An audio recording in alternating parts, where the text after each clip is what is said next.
Bonjour à toutes et à tous. Bienvenue dans cette plénière sur les politiques des drogues et leurs enjeux contemporains qui fait un peu suite à la plénière d'hier soir, enfin la dernière plénière de la journée, avec l'idée aujourd'hui d'aborder la question avec des approches croisées. Vous aurez remarqué que c'est un plateau qui est pluridisciplinaire, avec à la fois des sciences sociales et de la santé publique. Donc on va commencer, alors je vais ouvrir le bal avec un bilan international des expériences de régulation du cannabis. Moi je suis politiste. On aura ensuite Sophie Massin qui est économiste à l'université de Lille. Puis Javier Sagredo qui est juriste, qui présentera les travaux, les activités de son laboratoire d'innovation sociale. On aura ensuite Bertrand Lebeau, médecin addictologue, qui enchaîne les plénières ce matin dans l'auditorium, qui parlera de réduction des risques, de légalisation du cannabis, de la coca notamment. Et puis une approche croisée en duo entre Perrine Roux, qui est chercheuse en santé publique à l'INSERM, et Jean-Sébastien Fallu, qui nous vient de l'Université de Montréal, qui a absorbé le décalage horaire, j'espère, et qui va intervenir sur les aspects de psychoéducation et surtout les usages non problématiques de drogue. Voilà. Donc sans tarder, pour ne pas perdre trop de temps, on essaiera de garder une vingtaine de minutes pour les questions à la fin. Donc voilà, je change de micro. Pour vous présenter un bilan international rapide des expériences de régulation du cannabis. Alors d'abord, pour vous dire d'où je parle, une partie de ce que je vais présenter ici se fonde sur une recherche empirique qui a été menée par le FDT en lien avec l'Université Paris 1 Panthéon-Sorbonne et l'UQAM, l'Université du Québec à Montréal, qui visait à faire un état des lieux de la manière dont la régulation du cannabis était déployée dans différentes juridictions.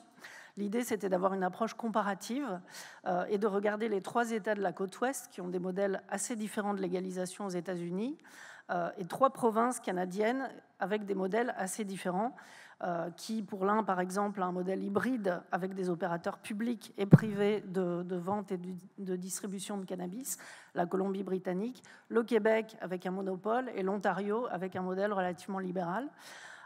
Donc, vous pouvez trouver tous ces résultats dans 2 numéros de tendance sur le site de l'OFDT.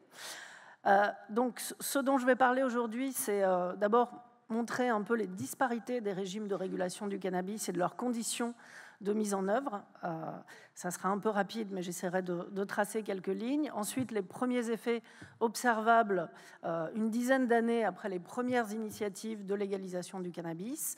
Et puis une conclusion sur les leçons qu'on peut tirer aujourd'hui, notamment par rapport au modèle de régulation qui se développe dans quelques pays européens. Alors pour ceux qui étaient là à la plénière d'hier, je reprends un peu les éléments de chronologie. Vous voyez, on a la moitié des États américains qui ont légalisé le cannabis à usage non médical, dit récréatif à ce jour.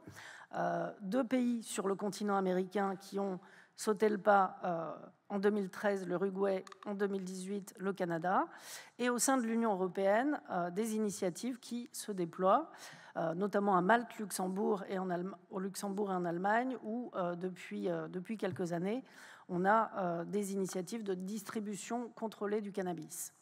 Alors si on veut contrôler un petit peu, comparer ces régimes de régulation du cannabis, on voit qu'il y a en gros 3 grands modèles. Celui d'un marché commercial très ouvert aux opérateurs privés, avec une régulation qui n'est pas forcément très serrée. C'est le cas de la totalité des États américains, même s'il y a des variations, avec parfois une vigilance en matière de santé publique, comme dans l'État de Washington, qui contraste avec d'autres modèles beaucoup plus libéraux, comme le Colorado, par exemple. La plupart des provinces canadiennes développent aussi un modèle qui s'appuie sur des opérateurs privés, mais qui reste tout de même beaucoup moins libéral que ce qui est développé aux États-Unis, parce que c'est une réforme qui a été faite au niveau fédéral, et donc il y a Santé Canada, une autorité de régulation, enfin de contrôle de contrôle des normes sanitaires qui est en place. Et puis, du côté des exemples en Europe, certains essais pilotes en Suisse s'inscrivent aussi dans ce modèle commercial, comme celui de Zurich, par exemple. On a ensuite un deuxième grand modèle qui se veut non lucratif, avec une distribution réglementée. Donc ça repose souvent sur un monopole, sur une réglementation stricte par l'État, qui se veut indépendante et interdisciplinaire, donc pas uniquement orientée par la santé publique, avec l'idée également de favoriser le développement économique. C'est le cas, par exemple, du Québec et de l'Uruguay. Et en Europe, l'essai pilote de Lausanne, typiquement, qui s'inspire de ces approches très prudentes qui sont développées au Québec et en Uruguay. Et puis, troisième grand modèle, l'auto-approvisionnement. Donc ça, c'est vraiment celui qui est privilégié dans les pays d'Europe qui légalisent, en s'inspirant de certains modèles nord-américains et en s'inspirant également de l'Uruguay. Donc là, on est sur un modèle qui autorise l'autoproduction, c'est-à-dire la culture à domicile de cannabis à hauteur de quelques plants, et des associations de consommateurs, les fameux Cannabis Social Club. Alors, les promesses des réformes de légalisation, elles avaient pour partie des points communs. L'idée d'assécher le marché noir et affaiblir les réseaux de criminalité, l'objectif de protéger les mineurs et celui de réduire les risques liés à la consommation chez les adultes, puisque dans tous les cas, quand il y a légalisation, c'est uniquement pour les adultes.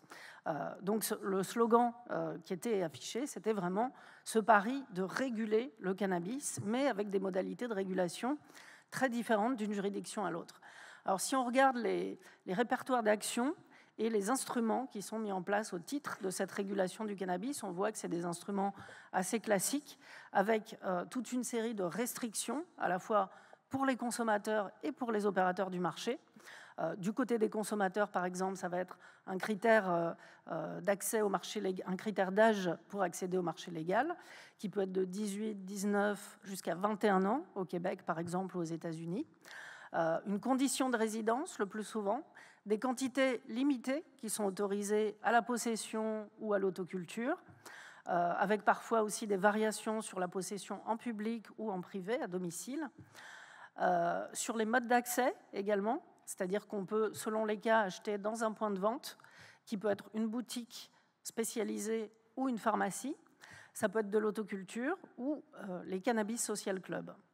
Donc voilà, du côté des restrictions des consommateurs, et pour les opérateurs du marché, c'est des restrictions d'exercice assez classiques qui reposent sur l'attribution d'une licence professionnelle, avec là aussi des niveaux de régulation plus ou moins étroits selon les juridictions. Par exemple, dans l'État de Washington, il ne peut pas y avoir d'intégration verticale, c'est-à-dire qu'un même opérateur privé ne peut pas à la fois produire du cannabis, le transformer pour en faire des gummies, des produits alimentaires ou des concentrés, et le vendre.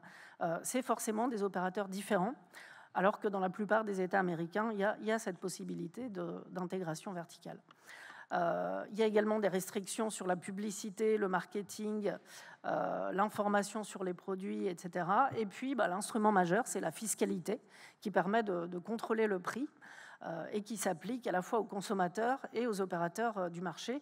Tout l'enjeu étant de garantir un prix qui soit suffisamment bas pour concurrencer le marché illicite, mais qui ne décourage pas, qui n'encourage pas la consommation chez les majeurs.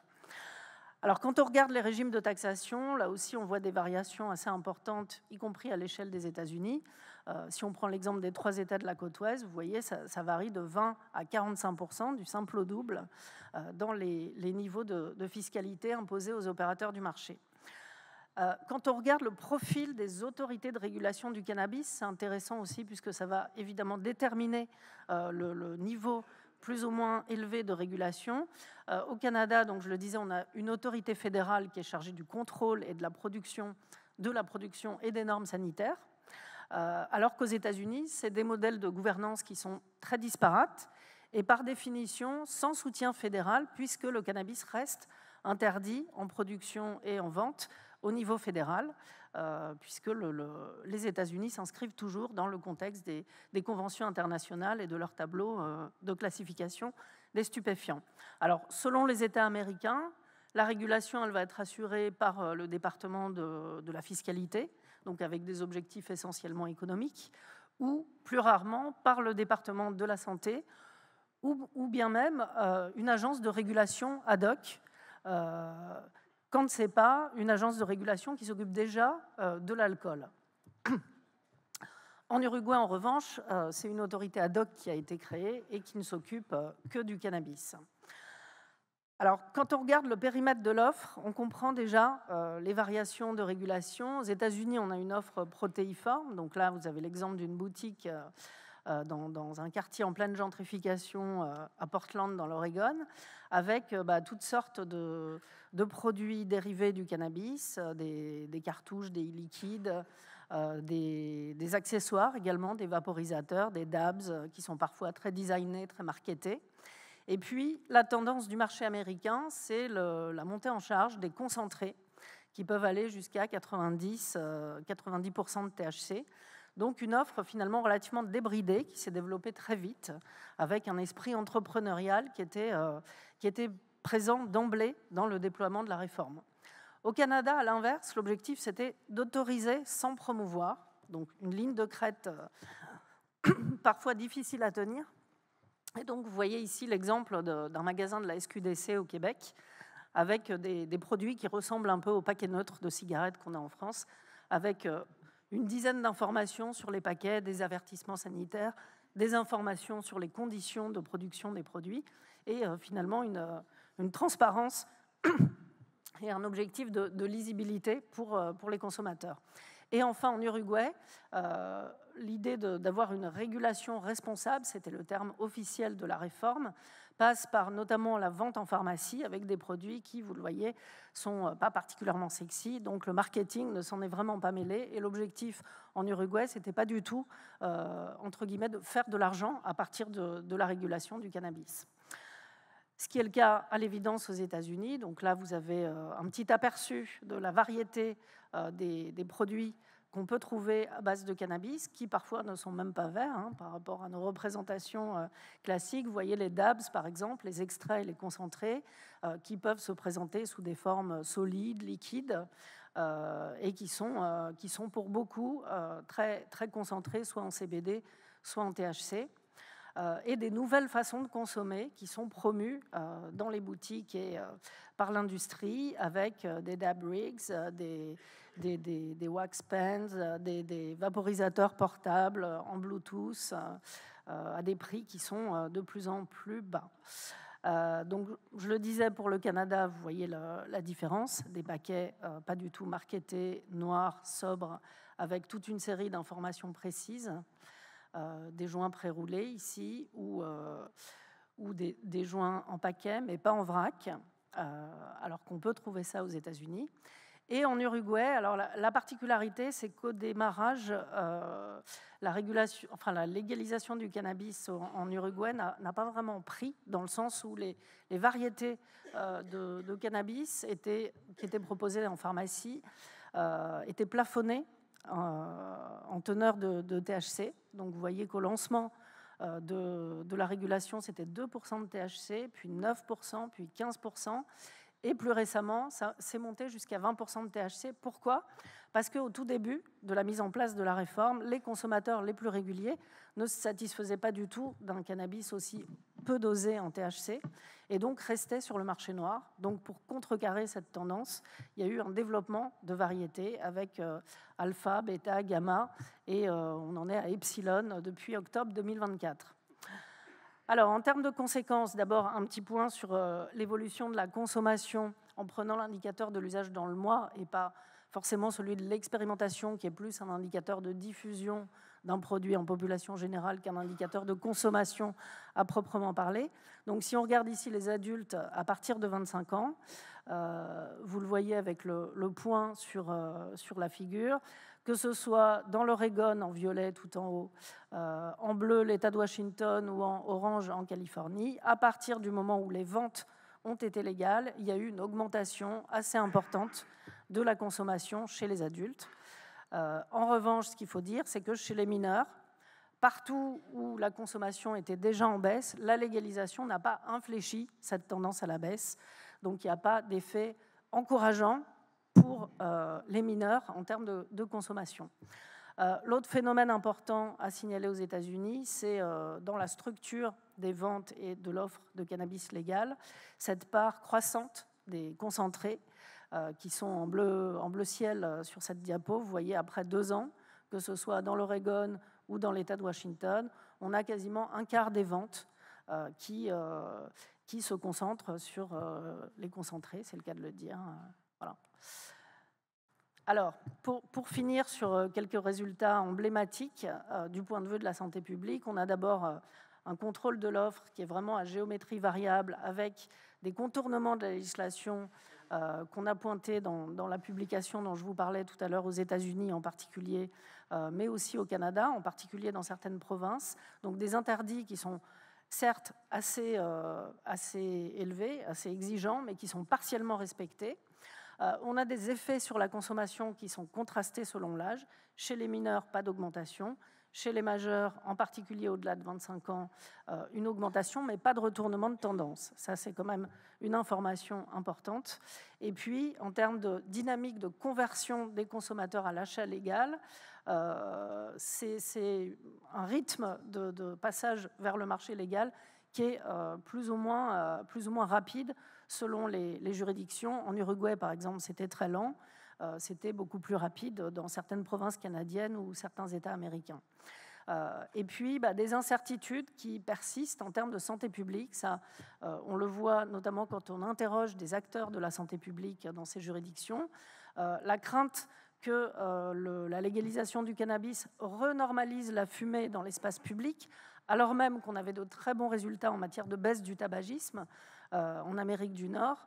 Il y a cette crainte que ça puisse relégitimer la fumée.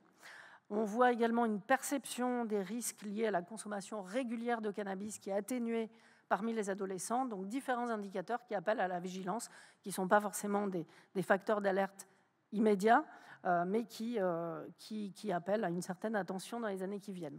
En termes d'effets économiques, on voit une hausse de l'accessibilité du produit, c'est une évidence, mais qui va de pair avec une baisse généralisée des prix, à la fois sur le marché légal et sur le marché illicite, qui cherche évidemment à s'aligner. Donc globalement, les prix du cannabis dans toutes les juridictions qui ont légalisé sont en baisse. On a également ce recul progressif du marché noir dont je parlais, et des évolutions plus récentes du marché. Ce que nous disent toutes les autorités de régulation qu'on a interrogées là-bas, c'est que c'est des marchés en cours de consolidation, qui aux États-Unis sont en voie d'industrialisation et de concentration, mais avec l'idée de rechercher un point d'équilibre et de contrecarrer aussi le tassement du marché qu'on observe depuis les années post-Covid. Quand on regarde par exemple les chiffres de vente en Californie, depuis 2022, on a une baisse, comme si le marché légal du cannabis plafonnait dans ces États-là. Alors ça s'explique aussi par le fait qu'il y a une situation de surproduction de cannabis légalement produit en Californie, par exemple, qui du coup vient alimenter le marché noir, ce qui explique l'essor de la violence liée au narcotrafic en Californie. C'est un peu un effet paradoxal de la légalisation dans cet État, c'est-à-dire que ça a contribué à un boom de la criminalité associée aux drogues, alors qu'elle est liée aussi aux opioïdes et à d'autres produits, à la cocaïne par exemple, mais qui est quand même un effet qui ressort assez fortement. Voilà. Et puis en termes d'enjeux pour les politiques publiques, cette question de l'ajustement des politiques de régulation pour équilibrer l'offre et la demande, des effets environnementaux qui commencent à être rapportés de la culture industrialisée du cannabis en termes de consommation d'eau, d'usage de pesticides, puisque ce n'est pas régulé par la FDA au niveau fédéral, de la pollution de l'eau, de l'air, etc. Et enfin, troisième type d'effet, les effets sur l'offre mondiale, c'est-à-dire qu'on observe aujourd'hui dans les saisies de cannabis qui sont réalisées en Europe, du cannabis finalement qui a été détourné de la filière légale du Canada, ou du cannabis produit à des fins de vente pour des usages médicaux en Thaïlande, qu'on retrouve aujourd'hui dans les saisies en Europe. Voilà. Et pour terminer, un petit point sur les difficultés spécifiques de réguler le cannabis par rapport au tabac ou à l'alcool, puisque ces modèles de régulation du cannabis s'inspiraient beaucoup du tabac et de l'alcool. Ce qui est plus compliqué avec le cannabis, c'est que les motivations d'usage sont plus diversifiées que pour le tabac, par exemple, où c'est des motivations de consommation assez monolithiques par comparaison. Les formes de consommation sont de plus en plus diversifiées également, les dosages, les modes de consommation et la biodisponibilité du produit. Il y a également la question des seuils psychométriques. Typiquement, un usager régulier de cannabis, s'il est pris sur la route, va être positif au THC. Donc, les effets sont plus difficiles à estimer sur ce qu'on appelle la conduite sous influence. Et puis, plus globalement, les mécanismes d'action du cannabis sont plus complexes que ceux de l'alcool et du tabac, avec ce fameux effet d'entourage. Donc, pour terminer, on manque encore de connaissances sur une partie des cannabinoïdes. Et donc, dans les années qui viennent, c'est vraiment la recherche qui pourra éclairer les effets de ces politiques de régulation. Voilà, je m'arrête là et sans tarder, je passe la parole à Sophie Massin. Merci.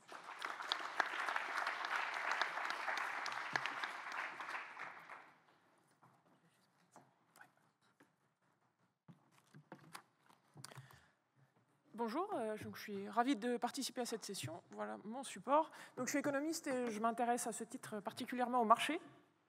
Et je vais vous présenter 3 projets en cours qui s'intéressent plus spécifiquement au côté offre des marchés. Donc, c'est des projets financés par la Mildeka, qui a mis une partie du financement sur le côté offre parce que ça a tendance à être un peu sous-investigué par rapport au côté demande des marchés. Donc 3 projets qui sont à des stades de développement, d'avancement assez variés. Stup Market, le premier, est terminé. Péroïne est à peu près au milieu et Précinte n'est pas encore vraiment commencé. Donc je vais essentiellement parler du premier puisque c'est là où j'ai des résultats à vous présenter. Et je donnerai juste quelques éléments de méthode sur les deux derniers. Donc le premier qui s'appelle Stup Market, donc le titre complet, estimation en volume et en valeur des marchés des drogues illicites en France en 2023 et les évolutions depuis 2010. J'en ai parlé un petit peu hier à la session de 17h et je vais donc donner des éléments un peu complémentaires. Donc c'est un projet que j'ai réalisé avec Christian Belnagdar qui est finalisé. Il y a une note, ça paraîtra sous forme de note au FDT dans quelques temps. Donc la petite difficulté pour moi ici, c'est qu'il y a un embargo un peu par la Mildeka qui retarde un peu la diffusion des résultats. Donc je vais vous présenter des choses en enlevant quelques chiffres, je vous les donnerai à l'oral, mais j'ai un peu édulcoré les éléments pour pas diffuser les résultats avant le souhait de la Mildeka. Alors juste un petit élément de méthode pour commencer. Comment est-ce qu'on s'y prend? Donc le but est de savoir quelle est la taille des marchés des drogues en France. Alors il y a une petite équation qui est assez longue, mais qui en fait est assez simple. Il y a beaucoup d'éléments, mais qui sont assez simples finalement à expliquer. Ce qu'on veut essayer d'estimer, c'est la partie gauche, le grand D, les dépenses des usagers. Donc finalement, la taille du marché, c'est combien au total les Français dépensent en drogue. C'est tout simplement ça. Et donc, ça va être la combinaison de 2 éléments, des prix fois des quantités. Donc, le petit p au début de l'équation, c'est le prix. Et on va multiplier ces prix par les quantités consommées par l'ensemble des Français. Et pour estimer ces quantités, alors on s'appuie sur les données de prévalence qu'on obtient par les enquêtes en population générale. En essayant d'être un peu fin, donc avec un peu de granulosité pour distinguer par sexe, par âge et par type d'usager, c'est-à-dire est-ce que c'est des usagers quotidiens, très fréquents ou pas très fréquents. Une fois qu'on a ces prévalences, on les multiplie on les rapporte à la population dans leur ensemble pour avoir un nombre d'usagers au sein de l'ensemble de la population française. Et puis ensuite, on tient compte des quantités consommées, donc c'est la dernière partie de l'équation. Nombre moyen de jours de consommation, pour ensuite intensité moyenne de consommation, donc nombre de prises par jour, et ensuite la quantité à chaque prise. Et en combinant tous ces éléments, on obtient des quantités qu'on multiplie par des prix pour avoir un chiffre d'affaires. Donc quelques résultats. Alors, une précision, ouais, tous les éléments là que je vous ai indiqués, ça indique bien qu'on a besoin de beaucoup de données. On a besoin, pour chaque petit élément de l'équation pour lequel il y avait un petit rectangle, voilà, il faut qu'on aille chercher des sources de données, et elles sont assez souvent non disponibles, ou pas pour la France, ou pas pour des catégories de consommateurs suffisamment précis. Donc on est obligé de faire plein d'hypothèses et d'approximations. Donc les résultats sont à considérer avec toutes ces limites. Dans la publication, on présente des fourchettes, donc avec une estimation basse, moyenne et haute. Et puis ce qu'on recommande aussi, c'est de les considérer comme pouvant être comparés dans le temps, mais en valeur absolue, à prendre avec beaucoup de précautions. Donc, je vous ai donné ici 2 exemples du type d'approximation qu'on est obligé de faire. Il y avait voilà, une partie de l'équation qui consistait à dire il faut qu'on sache quelle quantité est consommée à chaque prise. Et donc, par exemple, pour le crack, on a beaucoup de difficultés, on n'a pas d'éléments, il y a très peu d'études sur le sujet. Et donc, on a été obligé d'aller chercher une étude qui date, qui est ancienne, qui a été publiée en 98, avec des enquêtes qui datent de 95-97 sur des petits échantillons. Je pense que c'est pas en France en plus. Donc voilà, on a fait comme on a pu, mais il y a un côté un peu bricolage par certains aspects de l'estimation. Autre exemple d'hypothèse qu'on est obligé de faire pour l'héroïne. On est obligé de tenir compte du fait que certains usagers sont en même temps sous traitement de substitution, mais on n'a pas d'informations non plus très précises sur la part respective de ces différentes catégories d'usagers, et puis du coup des consommations que prennent chacun. Donc ça nous conduit à construire des tableaux, vous voyez, un peu importants, en prenant différents scénarios et en faisant des estimations basses, moyennes et hautes. Donc voilà, tout ça, toutes ces approximations à chaque étape se combinent et se cumulent. Alors j'en viens aux résultats. Donc je commence par les volumes, estimation des volumes. Donc pour l'instant, il n'y a pas le petit p dans mon équation, il y a juste les quantités estimées. Donc j'ai pas mis les chiffres ici, encore une fois, en raison du problème d'embargo sur les résultats, mais je peux vous les donner à l'oral. En tout cas, on a pour le cannabis, pour 2023, donc la barre violette tout en bas, ça correspond à 400 tonnes. Pardon. Et donc, ce qu'on constate, c'est qu'on a des augmentations pour tous les produits au cours du temps, donc de 2010 à 2023, et que le cannabis reste en volume, en tout cas le marché vraiment le plus important. Une petite précision, la ecstasy MDMA, ici c'est des unités différentes, c'est des millions de cachets, donc c'est pas des tonnes, donc c'est pas comparable aux autres substances sur ce graphique, mais on a la même augmentation au cours du temps. Alors un petit exercice qui me semble intéressant, mais avec plein de limites aussi, c'est de comparer ces volumes consommés avec les volumes saisis pour avoir un peu un indicateur de l'efficacité des saisies, donc l'efficacité du travail de la police et des douanes. Donc voilà, Christian a fait ça, j'ai représenté le résultat sur le graphique. Le résultat qu'on peut en tirer, c'est qu'on fait plutôt mieux qu'on ne croit. En tout cas, il y avait un chiffre qui circulait un peu qui était qu'on arrivait à saisir à peu près 10% des quantités consommées. Il semble qu'on fait quand même, que la police fait plutôt mieux. Voilà, on est autour de 30% pour le cannabis, mais plus pour la cocaïne, avec alors un pic pour 2017 que je ne sais pas particulièrement expliquer, mais avec une précision importante, c'est que les pourcentages qui apparaissent ici pourraient théoriquement être supérieurs à 100% parce que les saisies ne portent pas que sur les quantités consommées par des Français. Nous, là, j'ai rapporté ce qu'on a rapporté, c'est des saisies sur des quantités consommées par des Français. Or, il est probable qu'il y a une partie des quantités qui transitent par la France et qui ensuite sont distribuées ailleurs en Europe. Donc on pourrait très bien avoir, avec notre petit calcul, là, des taux supérieurs à 100%. Donc le 70%, voilà, n'est pas rapporté à un seuil, un plafond de 100% strict. Et une deuxième remarque importante, c'est que donc, finalement, on a une activité policière qui semble plutôt efficace, ou peut-être plus efficace que ce qu'on pourrait penser. Et pourtant, ça ne contribue pas à faire baisser les prix. Donc, elle est efficace d'un point de vue matériel, mais sur le point de vue du fonctionnement des marchés, ça n'a pas vraiment d'impact et ça ne contribue pas à faire baisser la consommation.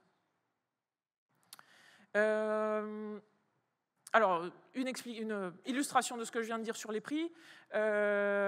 Ici, j'ai repris des prix diffusés par l'OFAST et qui avaient été compilés par l'OFDT. Je ne vais pas les décrire en détail, mais juste On peut constater, alors là c'est les prix vraiment bruts, combien est-ce que les gens doivent donner pour avoir 1 gramme de produit au fur et à mesure du temps, donc entre 2010 et 2023. Il y a une petite augmentation pour le cannabis, pour le reste c'est plutôt soit très stable, soit un peu même en déclin pour l'héroïne.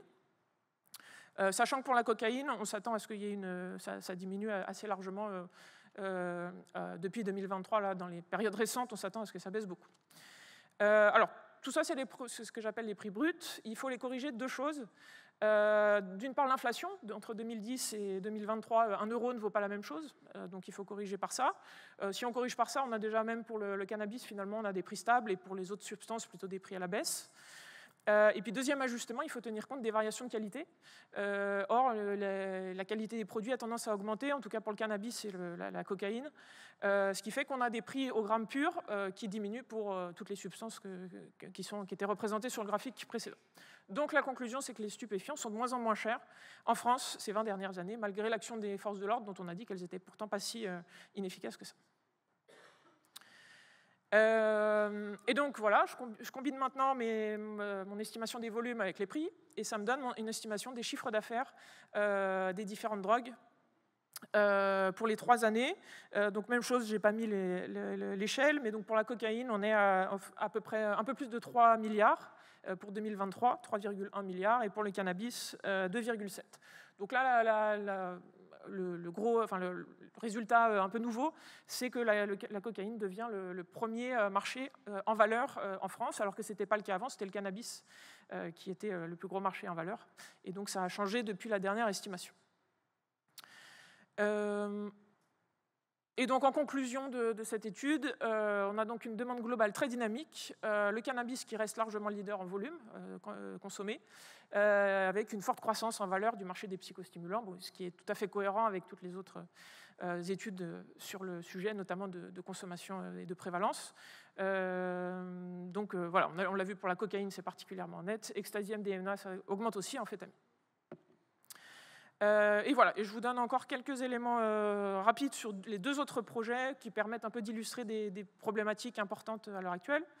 Un projet qui porte sur l'impact de la pénurie d'héroïne en France, donc que je mène avec un postdoctorant, David Desfortins, le projet est donc en cours, il est à peu près au milieu, disons, on pense le finir d'ici fin 2026. Alors, quelques éléments de contexte. Donc, le contexte, c'est l'interdiction de la production de la culture d'opium par les talibans. Donc, l'interdiction a été décrétée en avril 2022. Et donc, ça conduit à une pénurie de la matière première pour produire de l'héroïne. Et donc, ce qu'on veut étudier, c'est comment est-ce que ça impacte les marchés en France, du point de vue du type de produits consommés, des prix, de la qualité, etc. Et donc, on utilise 2 méthodes. On va mettre en œuvre une enquête auprès des usagers, donc précisément pour essayer qu'ils nous expliquent quel type de produits ils consomment, comment ils s'approvisionnent, quel est leur mode de consommation, est-ce qu'ils constatent des effets indésirables, est-ce qu'ils ont évolué, est-ce que leur mode de consommation a évolué depuis quelques années. Et on a deux moyens de diffusion de l'enquête, une version en ligne diffusée en ligne donc via des associations et des forums de consommateurs, et puis une version papier qu'on va diffuser via des CARUD. Donc on a lancé un appel à participation pour avoir des CARUD volontaires, et on en a un nombre tout à fait intéressant qui ont accepté de participer. On vient d'obtenir l'accord du comité d'éthique, et donc l'enquête va être lancée très, très prochainement. Et puis deuxième volet de l'étude, une analyse des données sur le dark web. Donc l'idée ici est d'aller voir sur des plateformes de vente de produits. Alors David est allé voir sur Archetype et Abacus. Les deux ont fermé quelques temps après qu'il ait pu accéder au site. Donc voilà, on cherche des alternatives. Et puis donc voilà, il y a une collecte un peu systématique de données sur le type de produit, le vendeur, le prix, les quantités maximum qu'on peut acheter, etc. Et donc faire des analyses statistiques là-dessus pour avoir un peu une photographie de ce qui se vend en ligne. Et je finis avec le dernier projet, Précinte, qui porte ici sur les précurseurs chimiques nécessaires à la production de drogues de synthèse illégales. Donc c'est un projet essentiellement mené par Mathias Lewe, qui est à l'université de Saint-Gallen en Suisse, lui-même étant d'origine argentine, donc ça a un impact sur le type enfin, sur les marchés qu'on va étudier. Donc j'ai pas grand-chose à vous en dire parce que le projet n'est pas encore commencé, on a obtenu le financement mais il n'est pas officiellement lancé. Donc globalement, voilà, l'idée générale, c'est de dire qu'il y a la production de substances illicites synthétiques nécessite de grandes quantités de produits chimiques à divers stades du processus de production. Et donc ça pose un problème de contrôle de ces flux, notamment parce que donc, ce sont des produits qui ont des utilisations aussi légales, donc il faut distinguer l'objectif. Il y a une évolution rapide des produits et des législations, donc ça suppose de se tenir à jour très fréquemment. Et puis, il n'y a pas de système mondial uniforme de contrôle. Donc, finalement, chaque État a sa propre législation et ça crée potentiellement des angles morts, ou en tout cas dans lesquels les organisations criminelles vont essayer de s'infiltrer pour détourner ces produits. Donc, le but est d'essayer d'étudier tout ça, donc de surveiller l'utilisation des précurseurs classés, non classés, et puis la propagation des drogues synthétiques sur les marchés en ligne. Avec deux zones géographiques d'intérêt, la France et l'Amérique latine. Et là encore, on utilise une combinaison de deux méthodes.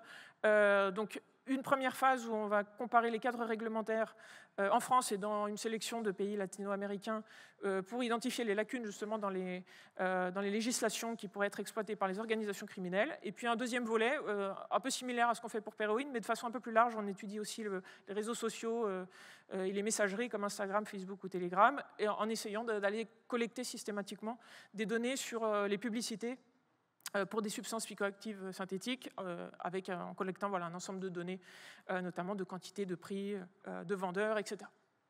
Et je crois que j'en ai terminé. Merci beaucoup pour votre attention.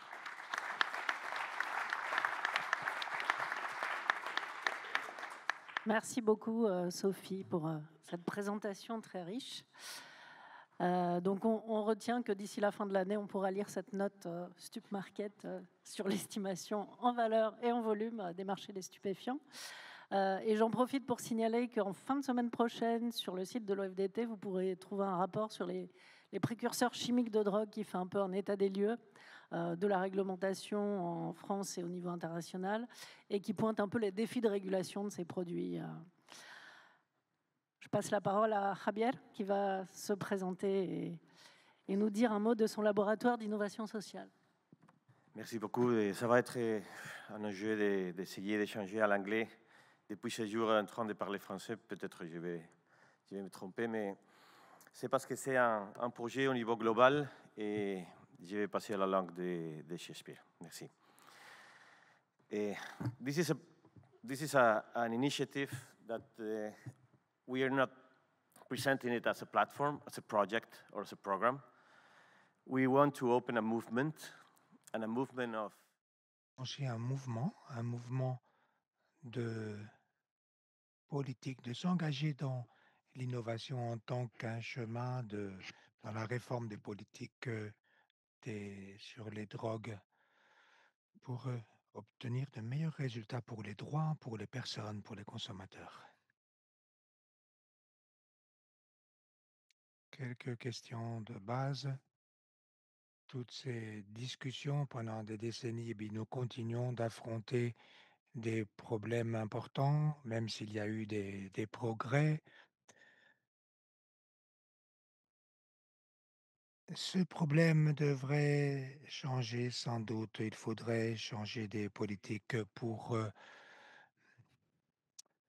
Pourquoi est-ce si difficile d'explorer de nouvelles avenues, de nouveaux chemins, n'est-ce pas?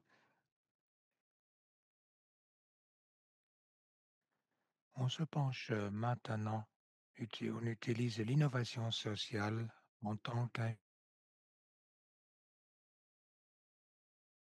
commence à développer ses lois sur les drogues. Nous ne tenons pas à faire la concurrence à cela, ça va être un complément de cela. Nous voulons inviter les décideurs et toutes les différentes parties prenantes qui participent à ces politiques d'ouvrir de nouveaux espaces plus horizontaux, plus organiques et plus collaboratifs, plus transparents, plus participatifs, de manière à activer quelque chose que l'on peut ajouter à l'équation d'avoir une meilleure gestion, de meilleures solutions, bien que je n'aime pas ce terme, je préfère parler de réponse à des problèmes complexes des drogues que nous avons dans nos communautés. Cela couplé avec d'autres projets de développement dans différentes cultures. Pour nous, c'est un effort de mieux gérer ces challenges, ces problèmes qui ne sont pas adressés effectivement avec les approches traditionnelles.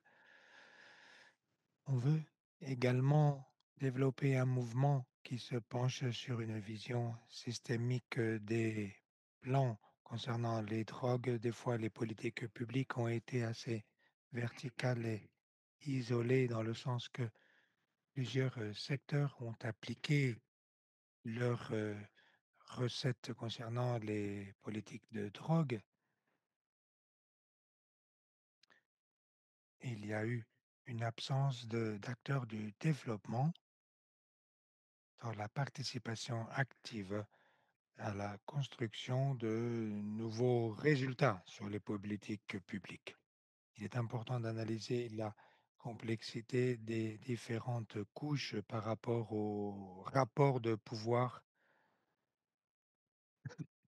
Tout cela est très important pour connaître, pour comprendre ces changements systémiques et comprendre comment changer, comment modifier la réalité par rapport à de meilleurs résultats dans le développement des politiques. Ce mouvement est basé sur ces éléments, une approche participative qui facilite cette coordination avec l'académie, les professionnels, la société civile, les innovateurs et les communautés et leurs acteurs en donnant le leadership et l'autonomie aux acteurs locaux. C'est une manière de décoloniser la manière dont nous collaborons en ce sens. C'est un processus qui active surtout l'intelligence collective comme forme de discuter, de valider et de créer des réponses innovatrices. C'est se pencher sur des processus à moyen et long terme qui sont nécessaires pour le changement, contextualisés dans les territoires et dans des récits en fait qui sont à l'origine de l'innovation sociale. Pourquoi? Eh bien, je pense que nous habitons dans un monde plein d'incertitudes et de risques, et nous entendons que ce mouvement est urgent, non pas uniquement à cause de l'échec de ces politiques traditionnelles par rapport aux drogues, mais si nous comparons les conflits que nous avons maintenant par rapport ou avec les guerres qu'il y avait eu avant, eh bien, c'est clair que ça pourrait être pire qu'à Gaza. Non, en fait, la comparaison était à l'envers. Les guerres passées avaient été quand même beaucoup plus dures que la guerre que nous puissions avoir maintenant à Gaza. Mais en fait, les impacts négatifs des marchés illicites et les politiques sur les interventions sur les politiques des drogues, c'est vrai que les marchés donc noirs sont une conséquence des décisions politiques. Ils ont un impact important sur les familles, sur les communautés, en particulier sur les plus vulnérables. Ces impacts sont très sérieux, comme je disais.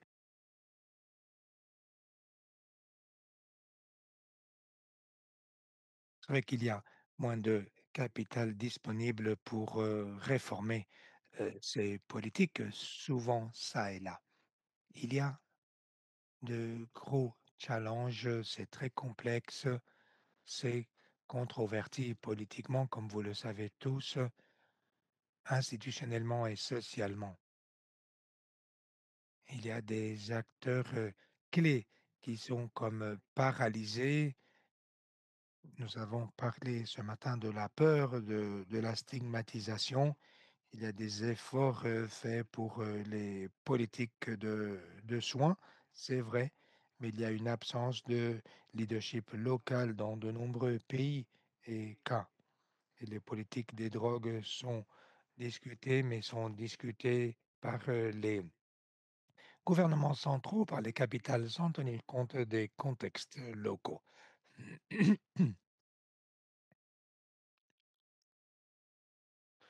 Le potentiel, nous croyons que cela va générer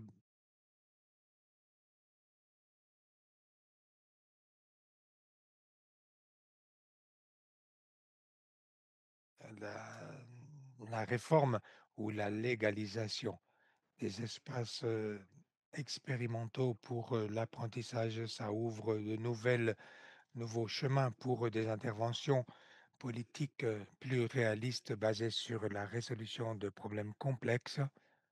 Ce qu'elles font normalement, ils font un appel aux autres acteurs pour qu'ils s'ajoutent donc, ils adhèrent donc à ces politiques et soient plus proactifs. Évidemment, il y a la question de la sécurité concernant la compréhension de l'innovation. Ce n'est pas la même chose innover dans l'Alto de la Paz en Bolivie qu'à Amsterdam. Les contextes et les cultures sont différentes et les niveaux d'innovation ou le potentiel est aussi différent. Nous voulons changer la dogme, le paradigme dans le design, le développement, la mise en place et l'évaluation des politiques publiques. C'est un effort pour démocratiser, pour rendre plus transparent et participatif le processus de prise de décision politique. C'est un processus pour mieux comprendre, apprendre et générer des évidences par rapport à ce qui fonctionne et ce qui ne fonctionne pas, booster ces rapports entre les parties prenantes qui souvent ne participent pas à ces politiques de drogue. C'est une idée de... Il faut canaliser cela pour engager les...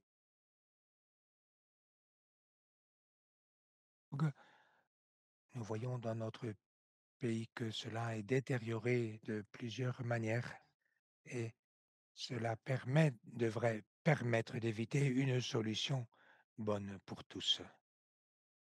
Il y a aussi des risques associés, bien sûr, nous le reconnaissons.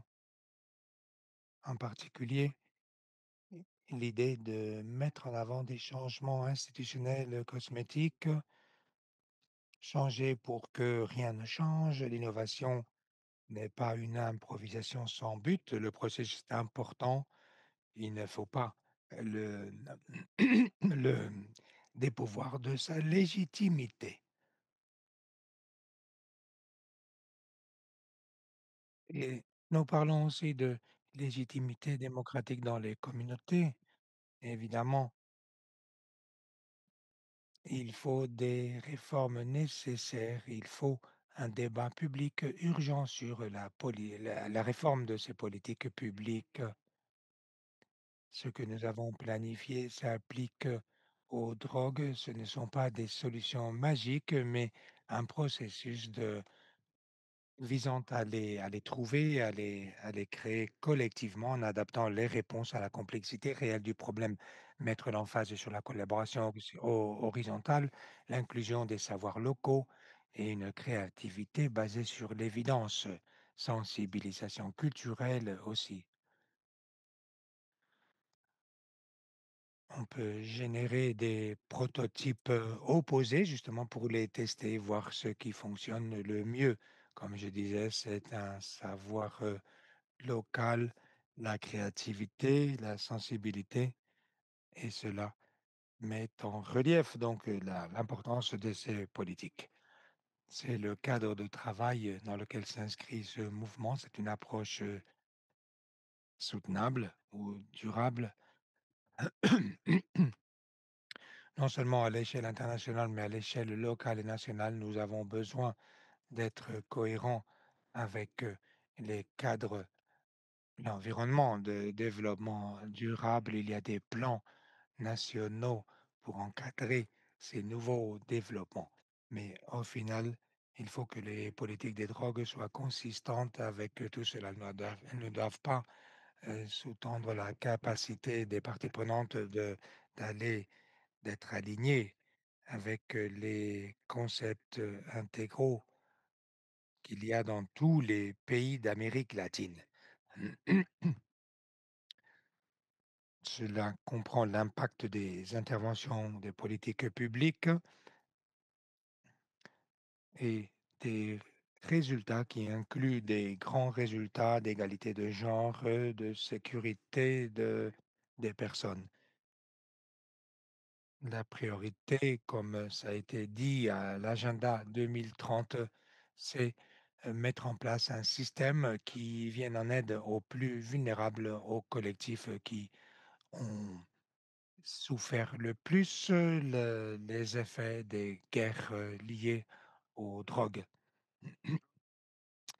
La saisie des drogues, l'avancement dans les rois, ce sont les avancées des politiques sur les drogues et rechercher une punition pour les consommateurs. Il y a aussi le besoin de mettre à bord les acteurs principaux du développement dans la discussion, la conception, la mise en place et l'évaluation des politiques. Le développement durable, est-ce que c'est un concept suffisant? Eh bien, ce sont de nouvelles idées, des principes qui renforcent cette régénération. Et comme je disais, avec un impact sur les interventions publiques qui ont affecté toutes les communautés dans le monde.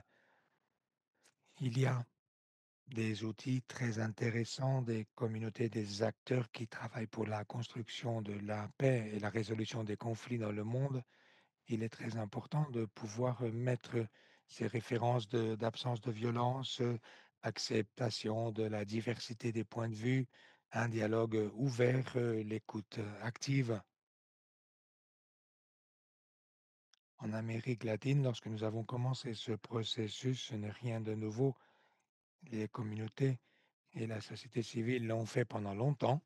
Elles ont essayé de survivre sans la présence des institutions parfois, ou n'attendons la présence d'aucune institution, ou même pire, lorsque les institutions publiques ont eu un effet négatif sur les communautés.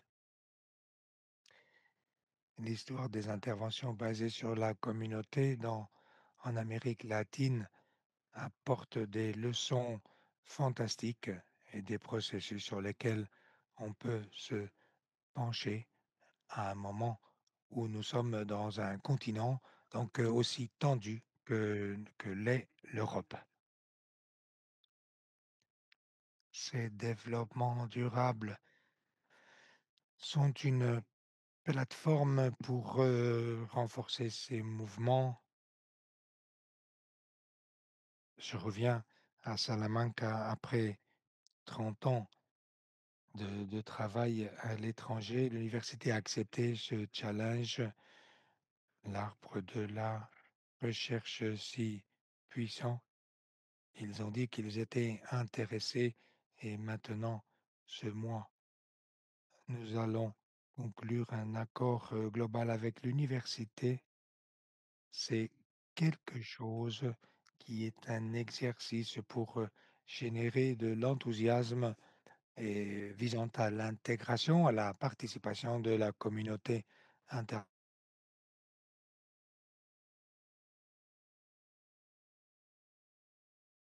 Le premier, la première expérience ouverte que nous avons fait avec, en coopération avec les pays de l'Amérique latine, les Caraïbes et l'Union européenne. C'est un programme sur 2 ans. Ça s'appelle COPOLAD 3, Amérique latine.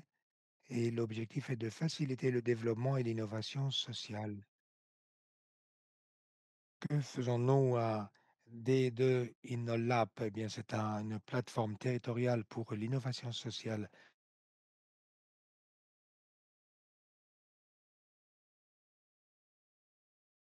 L'idée est de créer une capacité de développement local pour que les acteurs locaux puissent définir leurs challenges, l'innovation et pouvoir reprendre le contrôle de leurs priorités.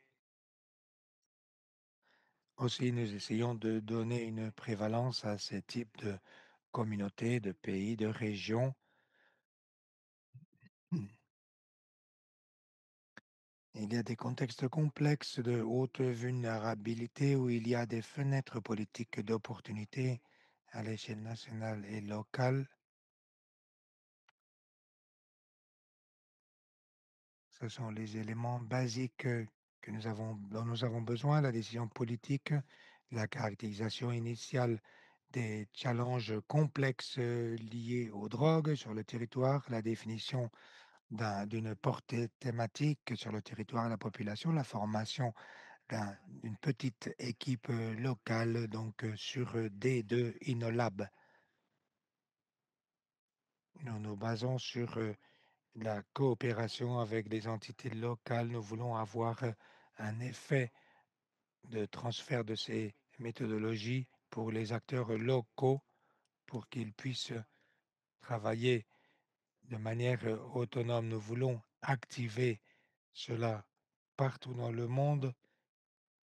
Nous tenons à ce que les autorités locales, les groupes locaux agissent donc par leurs soins, mais avec l'organisation et sous l'égide aussi la collaboration d'autres organisations sur le plan régional et national.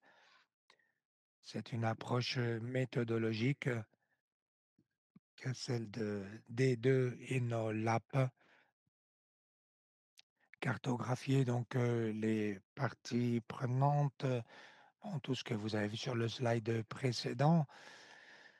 Nous travaillons de près avec le Centre d'innovation de l'Université du Pays basque de Bilbao, Aguirre Lendakari Center.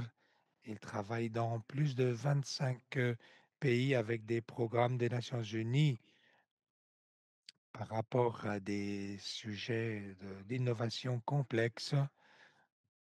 Ce n'est pas linéaire, c'est un processus en cours dans les communautés, dans la cartographie donc de ces parties prenantes. Cela est profondément ancré sur les collectivités et le développement d'intelligence. Je vais Ils ont développé aussi des outils numériques pour gérer toutes ces informations afin de pouvoir visualiser et rendre plus compréhensible la complexité du problème de la drogue. Aussi, ce processus pour rendre ces choses-là plus rapides, il y a beaucoup d'informations à gérer et l'idée est de mettre en ouvert cette information pour toute la communauté pour que les différents parties prenantes puissent les adapter à leurs besoins. Il y a un problème de communauté aussi qui est adaptable aussi. Je vais passer rapidement un mot de conclusion.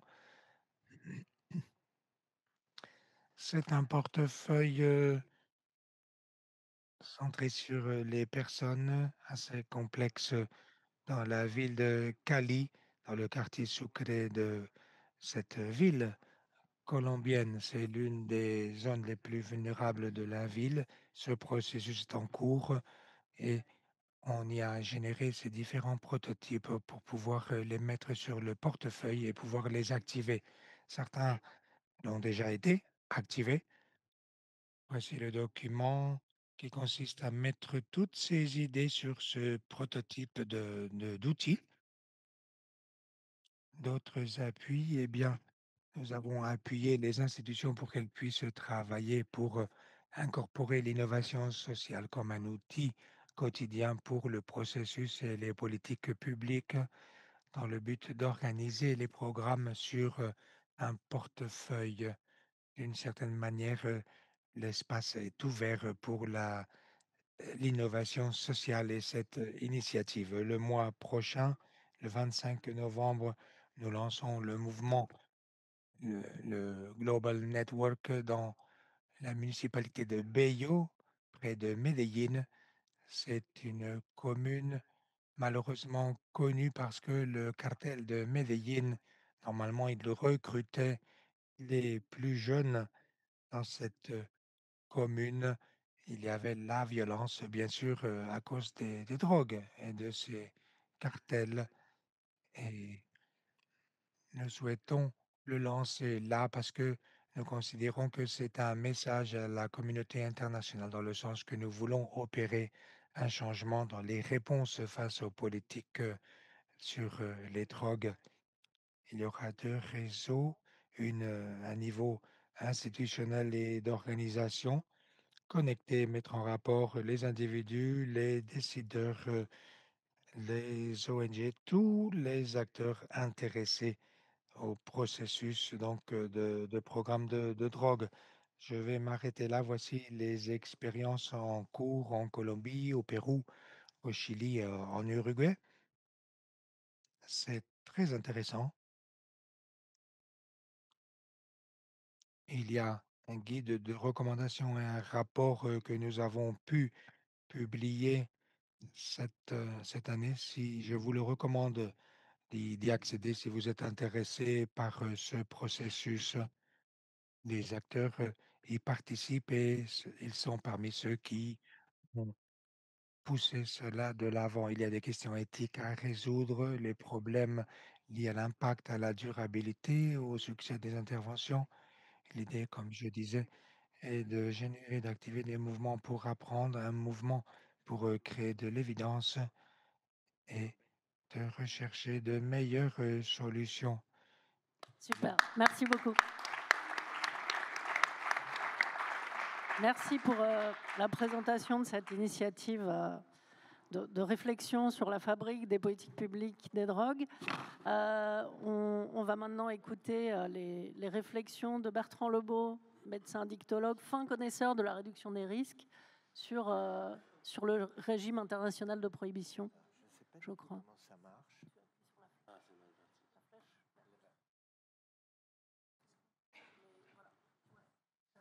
Ouais, alors ce qui est dommage, et pour aller en arrière, c'est ça? D'accord. Voilà, oui.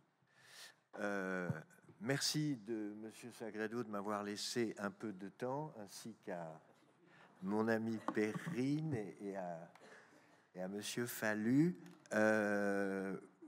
Oui, donc voilà, c'est autour de prohibition, réduction des risques et légalisation que je voudrais faire quelques remarques. Ce qui est frappant, c'est qu'il y a une trentaine d'années, lorsque la réduction des risques est née, elle était extrêmement prudente sur la question de la prohibition. L'argument qui nous exaspérait le plus à l'époque, c'était « on ne peut rien faire à cause de la loi de 70 ». Heureusement qu'on a pu faire quelque chose, parce que la loi de 70, elle est toujours en cours.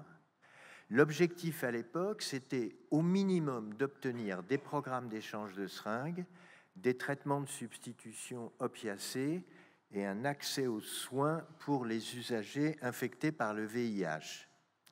Il y avait une question sur laquelle on a toujours été clair et qui devient une question assez importante aujourd'hui, grâce à un certain nombre de propagandistes gouvernementaux, c'est la question de la pénalisation de l'usage. On y était hostile, à la fois parce que c'était un obstacle à la prévention et aux soins, c'était un obstacle à une prévention, je vais aller vite, intelligente, qui, comme on dit, se situe à égale distance de l'apologie et de la diabolisation. Et puis, enfin, mais cet argument avait peu de poids à l'époque, on constatait que les usagers n'avaient pas le choix pour se procurer des substances. Il fallait qu'ils violent la loi puisque l'usage était interdit. Je dis un mot de l'expérience suisse. Il y a un livre qui vient de sortir qui s'appelle « La Suisse et les drogues » qui a été écrit par des Suisses. La Suisse est une petite Europe et c'est certainement le pays européen qui a la politique la plus intelligente ou la moins stupide. Et ce qui était intéressant, c'est que la loi suisse date de 51, elle a été durcie en 75 comme la plupart des législations européennes, à la seule exception de la Hollande en 1976. Or, malgré cette loi, qui était aussi, je ne sais pas, disons stupide pour aller vite que la loi française, eh bien, la Suisse avait adopté la fameuse théorie ou doctrine dite des 4 piliers, prévention, soins, répression et aide à la survie. Aide à la survie qui est devenue réduction des risques, avec toutes sortes de mesures dont je parle ici.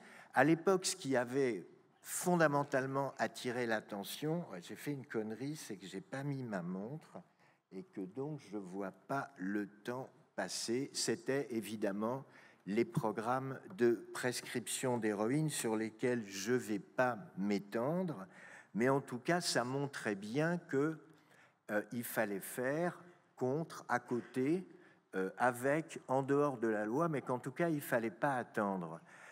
J'ajoute juste un détail presque croustillant. La première salle de consommation à Berne a été ouverte en 86.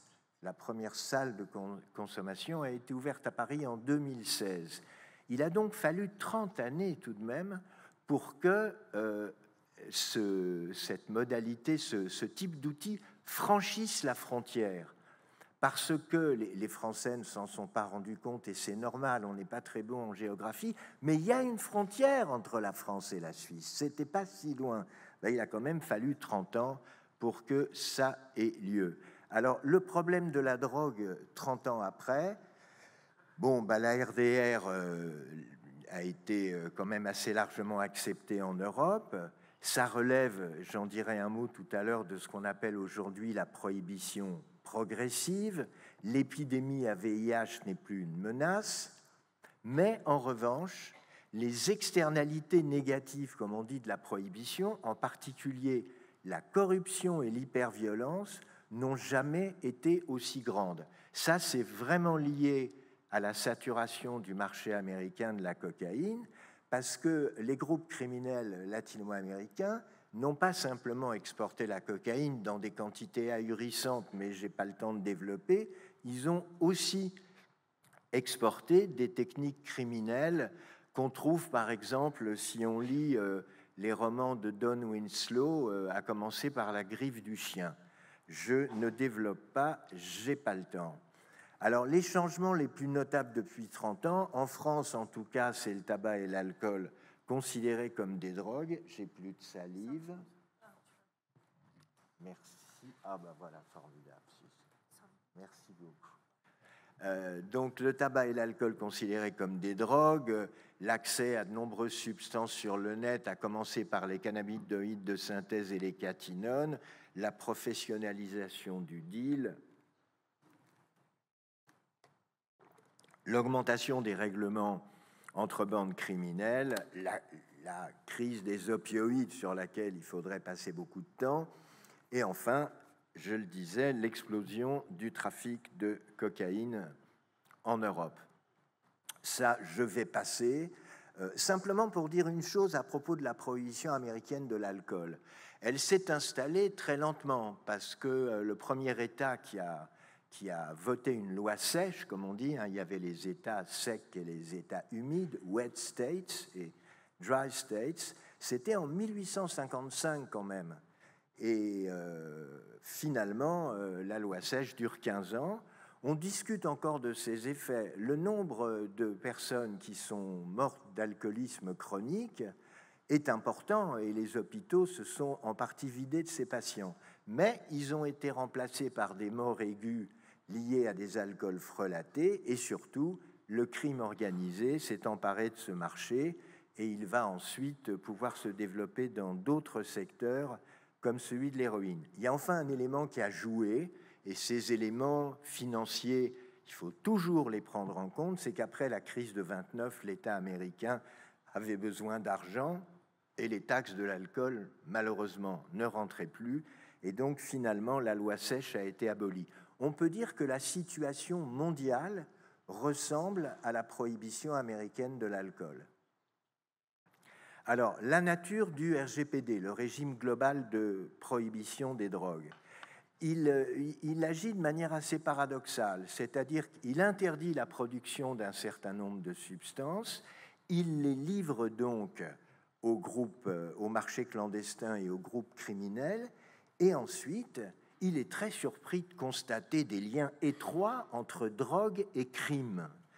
Alors évidemment, c'est quand même un peu paradoxal. Et surtout, les externalités négatives de la prohibition, qui ont d'emblée été dénoncées par les antiprohibitionnistes de tout poil.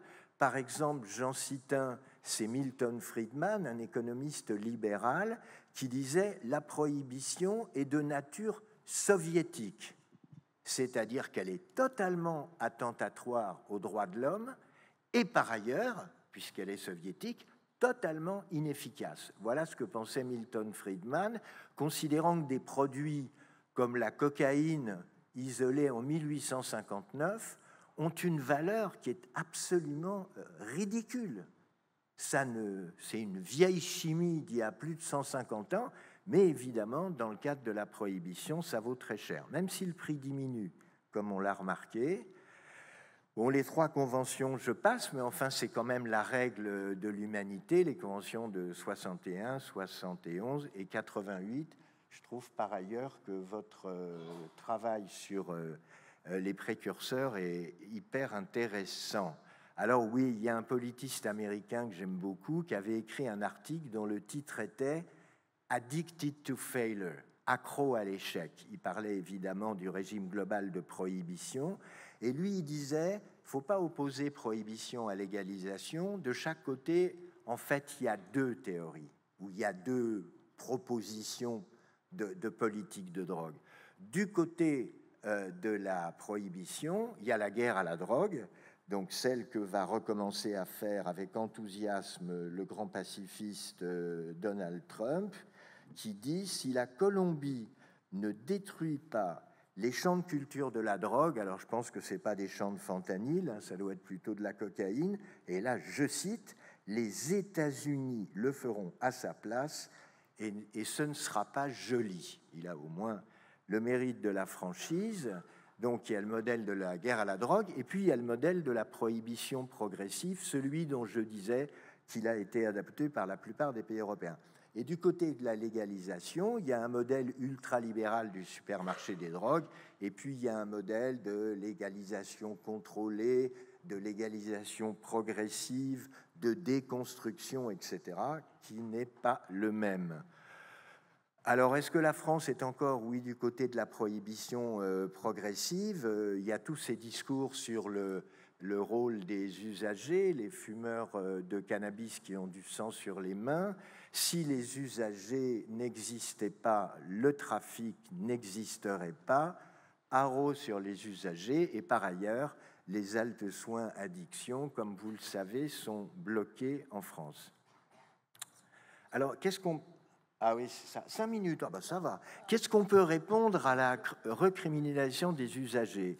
C'est que, oui, le bon sens est du côté de ceux qui disent, mais s'il n'y avait pas d'usagers, il n'y aurait pas de trafic. S'il n'y avait pas de cyclistes, il n'y aurait pas de vélo. Ubu dans la fameuse pièce Ubu-Roi, dit « Vive la Pologne, car s'il n'y avait pas de Pologne, il n'y aurait pas de Polonais ». Cela étant, l'épidémie de sida a montré que, loin d'être seulement le problème, les usagers sont au moins une partie de la solution. La prévention par les pairs, l'autosupport, la recherche participative dans le champ de la médecine et des sciences sociales. Et je crois bien qu'il y a des gens qui s'intéressent, je ne sais pas bien qui, à la recherche participative, c'est le bruit qui court. Alors, oui, là c'est une citation de John Stuart Mill dans son livre sur la liberté, On Liberty, qui date de 1959, la même année que l'isolement de la cocaïne, c'est un hasard. À propos des premières interventions sur la prohibition de l'alcool, il écrit, je veux parler trop vite, « Ces interventions sont contestables, non pas parce qu'elles empiètent sur la liberté du producteur ou du vendeur, mais parce qu'elles empiètent sur la liberté de l'acheteur. » Bon, il me semble que pour cette raison, et aussi à cause des externalités négatives qui ont explosé avec la question de la cocaïne, les partisans de la réduction des risques doivent devenir moins prudents sur la question de la prohibition et sur sa dénonciation. Bon, je ne sais pas, ça marche. Ah, si. Alors, il y a eu quand même quelques bonnes nouvelles. Elles sont peu nombreuses, mais il y en a une. La première, je vais vite, hein, c'est le reclassement du cannabis pour permettre ses utilisations thérapeutiques à la CND, à la Commission on Narcotic Drugs à Vienne. Et la seconde, qui est au moins aussi importante, c'est que l'année dernière, la CND, pour la première fois, a reconnu de manière explicite le syntagme RDR. Alors, qu'est-ce que signifie la légalisation du cannabis? Je vais vous le dire en 2 mots. Jusqu'à la légalisation du cannabis par l'Uruguay, puis par tous les pays qui ont suivi, le discours des antiprohibitionnistes pouvait facilement être taxé de rêverie utopique ou de, je ne sais pas quoi, enfin en tout cas de quelque chose qui n'avait strictement aucun lien avec la réalité. Depuis que le cannabis, dans un certain nombre d'États, a été légalisé, eh bien, le mythe selon lequel les antiprohibitionnistes racontent n'importe quoi, à mon avis, il en a pris quand même un coup dans l'aile. Merdoum. Ah.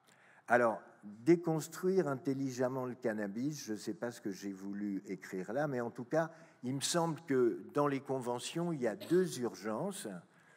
Je l'avais évoqué hier. D'une part, il faut modifier le statut des psychédéliques qui, dans les conventions, sont toutes des substances dangereuses, ce qui n'est pas vrai, peu importe, dangereuses et sans utilisation thérapeutique, là c'est carrément scandaleux, et il faut un accès de la feuille de coca au marché légal.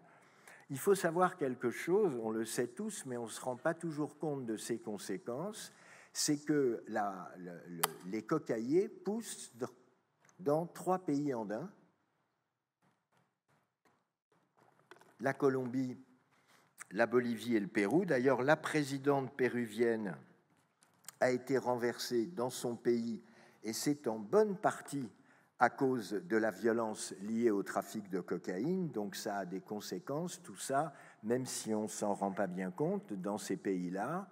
Et l'accès de la feuille de coca au marché légal permettrait au moins de diminuer un peu la violence liée au trafic, parce qu'actuellement, la feuille de coca n'a aucun autre marché légal que les trafiquants. Et j'ajoute qu'au début du XXe siècle, dans sa colonie de Java, la Hollande faisait pousser des cocaïers avec beaucoup de succès, s'était emparée du marché légal de la cocaïne, et je suis presque étonné que dans un certain nombre de pays où le cocaïer peut pousser, parce qu'il lui faut des conditions particulières sur lesquelles j'insiste pas, on s'y soit pas encore mis. Enfin, je signale que jusqu'en 1903, il y avait un peu de chlorhydrate de cocaïne dans le Coca-Cola, sans même parler du vin Mariani. Enfin, il y aurait un marché légal qui, je crois, ne poserait pas des problèmes gigantesques de santé publique pour la feuille de coca. Ça suppose que l'Expert Committee on Drug Dependence de l'OMS étudie la question de la feuille de coca, comme il a récemment étudié celle du cannabis. Il faut que je me dépêche. Ouais, oh là là, la cocaïne si aujourd'hui. Bon, alors là, je suis obligé de passer, mais je vais juste m'arrêter sur la fin. C'est que il me semble qu'une des bonnes raisons du succès de la cocaïne, qui a longtemps été la drogue des rich and famous, etc., c'est que c'est une drogue de la fête et ou du travail et ou du sexe, et que ça en fait une sorte de symbole de ce début de 21e siècle. Alors, légaliser la cocaïne. Pour aller vite, le 4 février 2025, Gustavo Petro a proposé, le président colombien, a proposé la légalisation de la cocaïne à l'échelle mondiale. Je vous signale d'ailleurs qu'il a demandé à son ambassadeur aux États-Unis de rentrer au pays suite aux déclarations pacifistes de Trump. En Suisse, la ville de Coire, chef-lieu du canton des Grisons a demandé à l'OFSP d'examiner un projet de distribution de cocaïne. La bourgmestre d'Amsterdam, Femke Halsema, plaide pour des programmes de prescription de cocaïne, et j'ajoute que on devrait faire avec la cocaïne ce qu'Annie Minot avait fait un peu avant 92 pour les prescriptions d'héroïne et de morphine, c'est-à-dire faire un état des lieux et voir ce qui marche, ce qui ne marche pas. Tout à l'heure, j'étais à côté de John Strang, et il a publié avec Gossop un livre sur le British System où il parlait des prescriptions de cocaïne. Je suis en train de me faire engueuler. Oui, je vais devoir t'arrêter, Bertrand. Désolé, il nous reste 20 minutes pour deux interventions. Vraiment, ok, donc je dis juste que Eric Fromberg disait que la légalisation de certaines drogues peut être une mesure de RDR. Voilà, désolé, je me sauve. Merci. Et bon.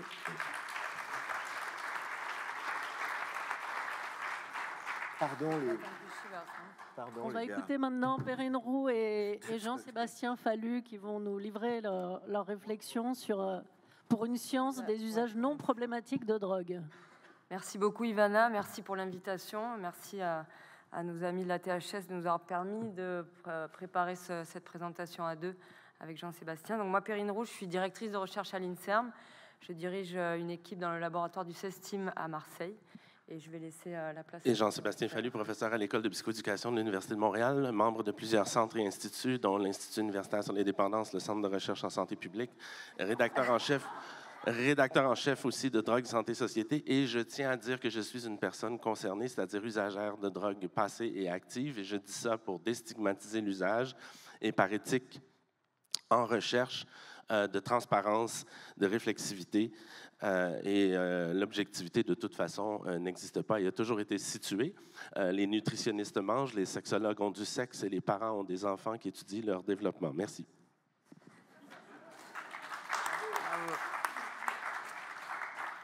Donc voilà, nous allons vous présenter donc, un impensé. On a qualifié ça d'impensé, les usages non problématiques, qui nous semble un sujet assez important aujourd'hui pour mieux comprendre les usages en général.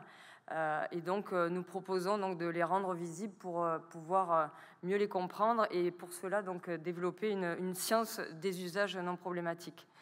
Donc, pourquoi cette réflexion ? Je pense qu'on est tous d'accord sur ça. La littérature scientifique regorge d'informations sur les risques, sur les complications liées aux usages de drogue, mais il y a très peu de données sur les usages non problématiques. On a quelques données sporadiques, on a quelques chercheurs qui se sont aventurés sur ce terrain-là, et je le développerai après, mais très peu équilibré par rapport à ce qu'on connaît sur les complications et les risques associés aux drogues. Et donc, la science nous semble un moyen important pour pouvoir justement déployer, produire du savoir autour de ces usages non problématiques. Donc, on a articulé notre présentation autour de 3 questions principales. D'abord, qu'est-ce qu'un usage non problématique ? Ensuite, on a déjà du mal à définir un usage problématique, mais on va essayer de vous amener à imaginer ce qu'on peut qualifier d'usage non problématique.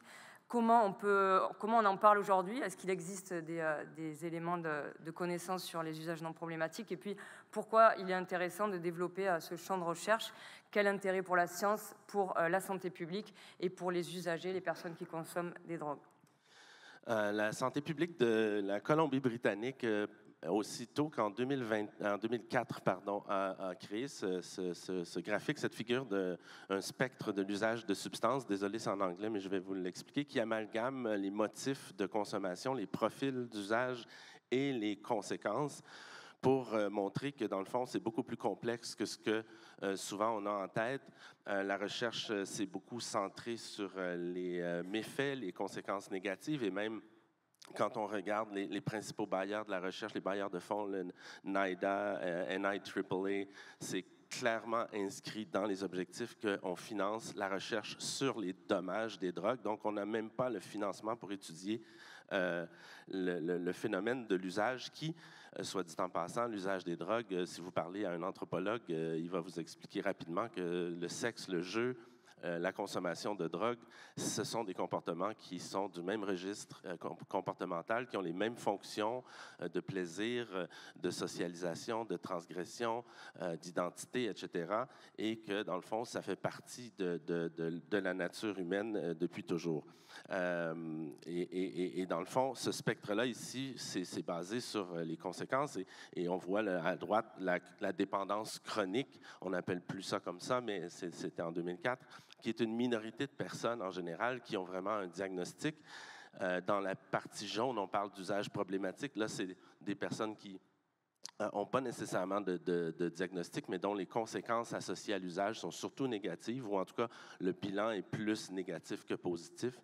Et dans la section verte, il y a ce qu'on appelle les usages non problématiques, justement, où il y a peu de conséquences négatives, où le bilan est positif, parce que oui, il y a des usages qui peuvent être bénéfiques. C'est un autre extrême du spectre, qui est souvent une minorité, mais on parle de quoi quand on parle de bénéfices? On parle de plaisir. Évidemment, on parle d'effets thérapeutiques, mais de plaisir, de socialisation, d'effets spirituels. Il faut évidemment sortir de la vision strictement de santé physique et respecter la définition même de l'OMS de la santé, qui est globale, physique, psychique, sociale et voire spirituelle. Puis donc, je termine juste en disant que évidemment, c'est complexe, mais il faut éviter de rester dans cette dichotomie, reconnaître la réalité. Malheureusement, quand on regarde les recherches, il y a souvent une exagération des méfaits. On confond risque relatif et risque absolu. Je pourrais parler de ça très longtemps. Mais quand on compare, et je vais terminer là-dessus, avec la littérature scientifique sur la sexualité humaine, même quand on regarde juste les titres de revues, j'ai fait une analyse des titres des revues dans le domaine de la sexualité humaine versus dans le domaine des addictions.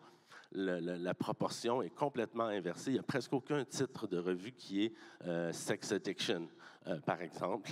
Mais dans le domaine des drogues et de l'alcool, la majorité des revues ont des titres qui sont pathologisants. Donc, si la littérature est assez pauvre sur les données concernant les usages non problématiques, on a quand même des chiffres, et c'est des chiffres qui sont donnés par les Nations Unies, qui documentent donc une prévalence des usages non problématiques à 70 à 90% de l'ensemble des usages de drogue. Donc voilà, c'est intéressant de voir que ces usages non problématiques, ils sont majoritaires, mais malheureusement, on les questionne peu et on apporte peu d'éléments de compréhension de ces usages qui nous intéressent là. Donc, qu'est-ce qu'un usage non problématique? Comment on pourrait le qualifier autrement que par le non problématique? Peut-être un usage simple, un usage ordinaire, qui peut être fonctionnel, thérapeutique.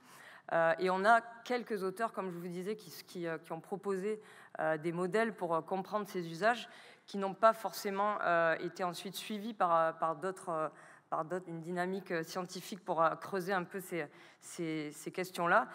On a à droite d'abord évidemment un sociologue australien qui a dédié un peu ses travaux autour de la place des drogues, le rôle des drogues dans les communautés LGBT, Kane Reis, et puis un neuropsychiatre qui a écrit ce papier en 2010 qui propose donc un modèle comme les drogues comme instrument.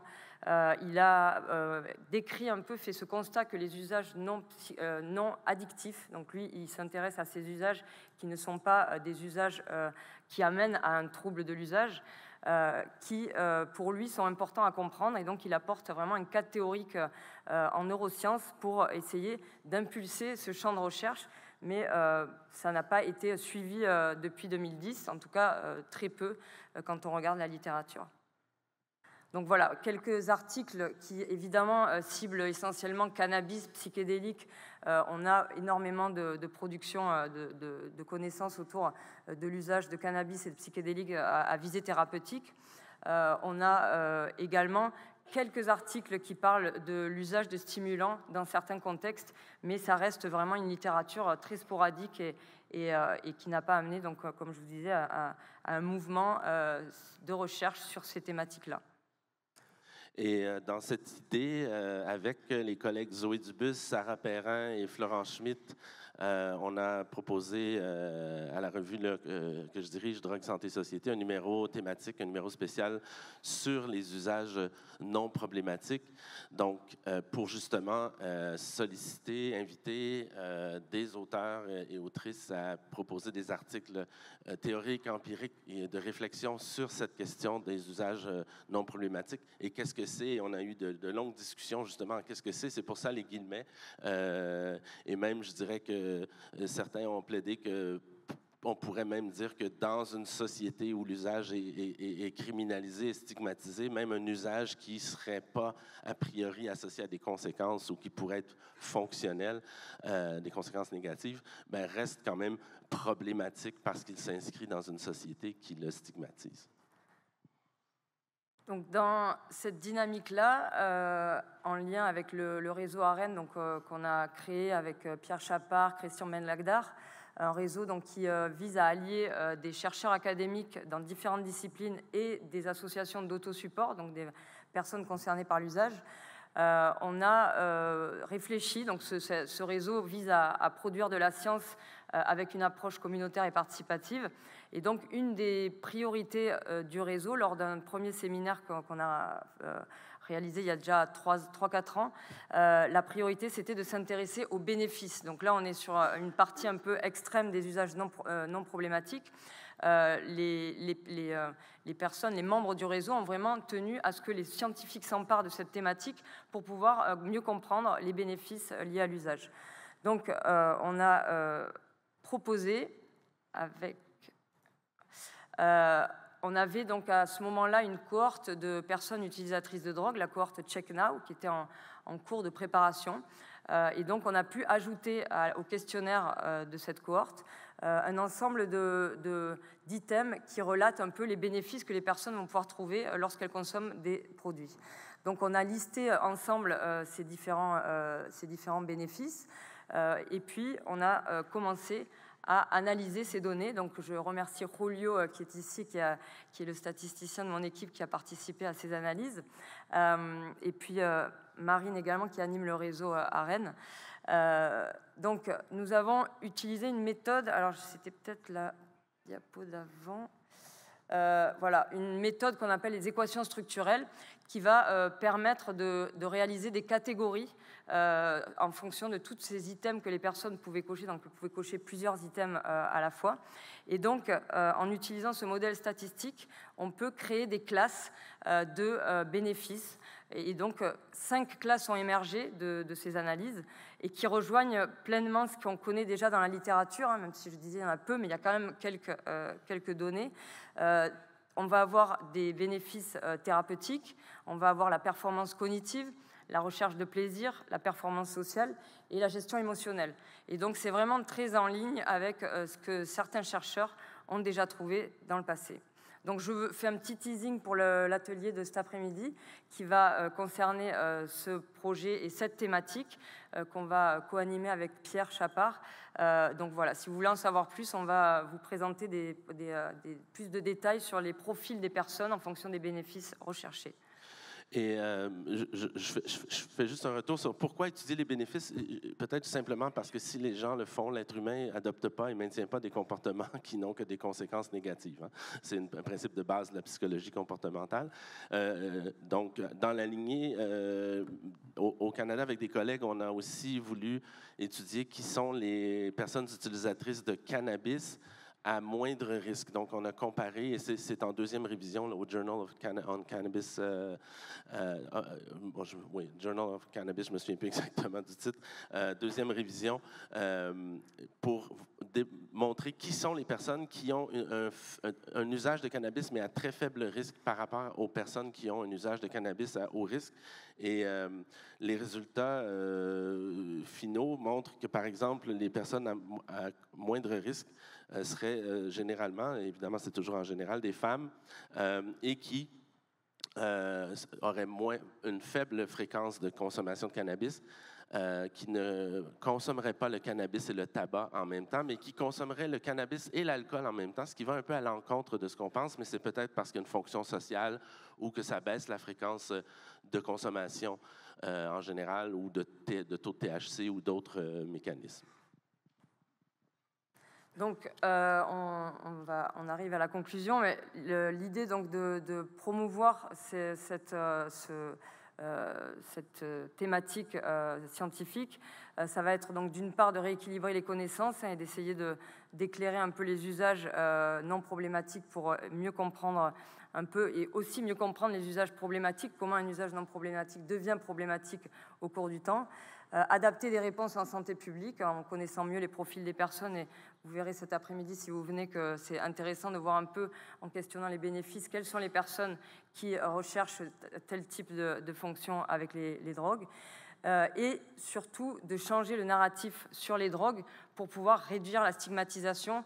Et ça, c'est ce que nous a déjà amené à faire le IMPU, donc l'Association internationale des usagers de drogue, avec leur rapport très intéressant sur les mots comptent, Words Matter, que Asud a traduit, et merci beaucoup pour ça, qui montre à quel point les mots peuvent être stigmatisants.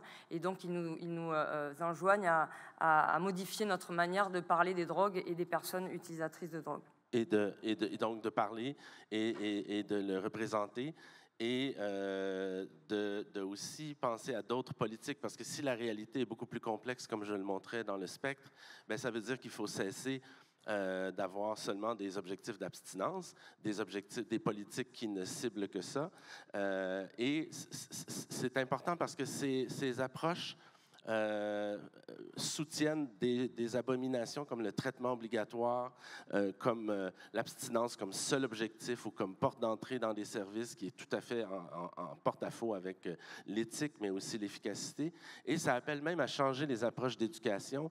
J'ai proposé dans un éditorial l'an dernier une approche avec les drogues qui ressemble à celle qu'on a avec la sexualité, beaucoup plus, on pourrait dire, positive, mais c'est pas, on ne dit pas aux jeunes d'aller avoir du sexe, on ne dit pas aux jeunes, il y a n'importe qui d'aller prendre de la drogue. C'est juste de réaliser que c'est un sujet qui fait partie de la vie et d'en parler. Et malheureusement, ne pas en parler, bien, ça fait des décès. Comme on a vu à Montréal, le jeune Mathis Boivin qui avait pas un profil d'usage à risque, donc pas ciblé dans des interventions, mais qui a eu des symptômes d'overdose, les bras qui picotent et qui s'endormait, qui est allé se coucher, qui est décédé. S'il avait pu bénéficier d'une éducation beaucoup plus neutre, objective, comme on parle de n'importe quel autre sujet avec les conséquences positives, négatives, les risques et tout, de manière neutre, ça fonctionnerait peut-être un peu plus et on sauverait des vies.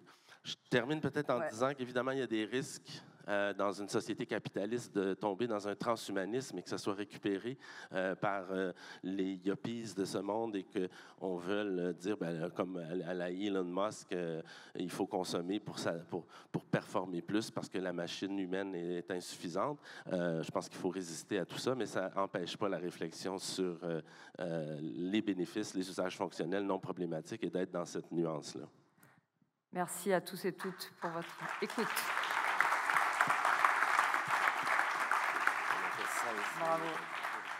Merci à tous les deux pour cette présentation accélérée, mais néanmoins très claire, qui ouvre bien la réflexion. On a bien noté le teasing pour l'atelier de 14h30. Il nous reste une poignée de minutes pour peut-être une ou deux questions, les plus urgentes en tout cas. Sachant qu'on enchaîne sur la pause déjeuner, donc vous aurez l'occasion de croiser les intervenants et peut-être d'aller à l'atelier tout à l'heure. Merci beaucoup pour les présentations. Moi, j'avais juste une question en fait pour continuer. C'est la réflexion par rapport à la dernière intervention de Perrine et Jean-Sébastien. En fait, du coup, dans ce que vous avez présenté, je trouve que ça pose quand même, ça poursuit en fait d'un côté les usages non problématiques opposés à la dépendance, mais en fait je crois que on aurait tout à gagner en fait à considérer aussi d'un point de vue scientifique la construction médicale, mais ancrée aussi dans un système de croyance et de morale de ce qui est la dépendance, parce que je pense à des exemples ethnographiques. Moi, je suis anthropologue. Ou par exemple, des anciennes personnes au Maroc, depuis des décennies, consomment au quotidien des tisanes de pavot. Du coup, effectivement, on pourrait dire qu'ils ont une dépendance aux opiacés. Pour autant, vu que sont complètement insérés dans un contexte culturel qui fait que sont socialement acceptés et du coup, ils sont pas stigmatisés. Et aussi, le produit, il est disponible et du coup, ils ont jamais connu le manque. En fait, la dépendance en soi, ça ne leur pose aucun souci et n'est pas un facteur de consommation problématique. Du coup, voilà. Juste un petit retour. Merci pour ce commentaire. Effectivement, on n'oppose pas forcément trouble de l'usage et usage non problématique. Ça vient pas comme ça naturellement, mais en tout cas, c'est questionné et ça va être discuté aussi. Donc, je fais un autre teasing pour un autre atelier, la santé addictologique de Marc Auriacombe, qui va discuter de la possibilité de parler d'usage non problématique dans la pratique addictologique. Donc, voilà. Oui, la réponse courte, c'est oui. Il faut questionner, remettre en question les diagnostics. Sans tomber dans l'antipsychiatrie, ce n'est pas un syndrome très objectif. C'est construit socialement, ça change dans le temps. Et on a qu'à comparer l'ergomanie et les autres addictions pour voir que ça dépend ce qui est stigmatisé déjà à la base, parce qu'il y a beaucoup de gens qui rencontrent tous les critères du DSM pour le travail, mais ce n'est pas pathologique parce que c'est accepté socialement.